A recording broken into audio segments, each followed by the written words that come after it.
मेरा नाम विपुल है और मैं मध्य प्रदेश से हूँ। मैं जिस घर में किराए के मकान में रहता था, उस घर की मालकिन अपने घर में अकेली ही रहती थी, क्योंकि उनके पति का बाहर जॉब था। उनकी एकमात्र इकलौती बेटी सुप्रिया, जो कि अपने मामा के हॉस्टल में रहकर पढ़ाई करती थी। मुझे इस घर में आए लगभग 3 महीने हो चुके थे और प्रतिमा आंटी मुझे काफ़ी अच्छे से पहचान चुकी थी। प्रतिमा आंटी खूबसूरत तो थी ही, साथ ही उनका व्यवहार भी मिलनसार था।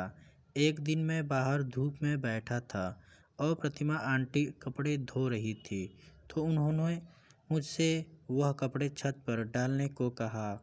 मैं छत पर कपड़े डाल ही रहा था कि मेरी नज़र आंगन की तरफ गई। मैंने देखा कि प्रतिमा आंटी वहीं पर अपने केस सुखा रही थी। जब उन्होंने मुझे देखा तो बस वह हंस दी थी। कपड़े डालकर मैं अपने कमरे में गया कि प्रतिमा आंटी आई। उन्होंने पीली कलर की साड़ी पहन रखी थी और उनके केस अभी भी खुले थे। उन्होंने मुझसे कहा कि आज का डिनर तुम मत बनाना, क्योंकि आज मेरा जन्मदिन है। मैं उन्हें बधाई दी तो बस वह मुस्कुराकर चली गई थी। शाम जब मैं घर आया तो हाथ मुंह धोकर जब उनके घर आया तो वह काफ़ी सजी धजी थी। मुझे देखकर वह मेरे पास आई और कहा, काफ़ी देर से मैं तुम्हारा ही इंतज़ार कर रही थी, और मेरा हाथ पकड़कर टेबल की तरफ ले आई, जहाँ पर बर्थडे केक सजा पड़ा था। प्रतिमा आंटी ने केक काटा तो मैंने वह फूलों का गुलदस्ता उनकी ओर बढ़ा दिया, जो मैं उनके लिए लेकर आया था।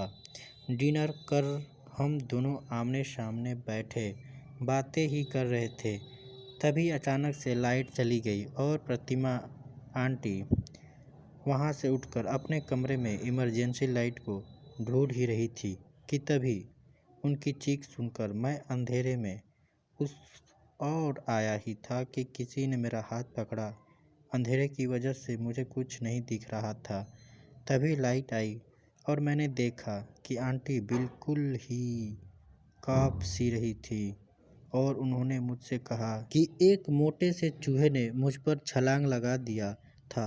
इस बात को सुनकर मुझे हंसी आ गई तो आंटी मुझसे नाराज़ होकर कमरे में चली गई थी।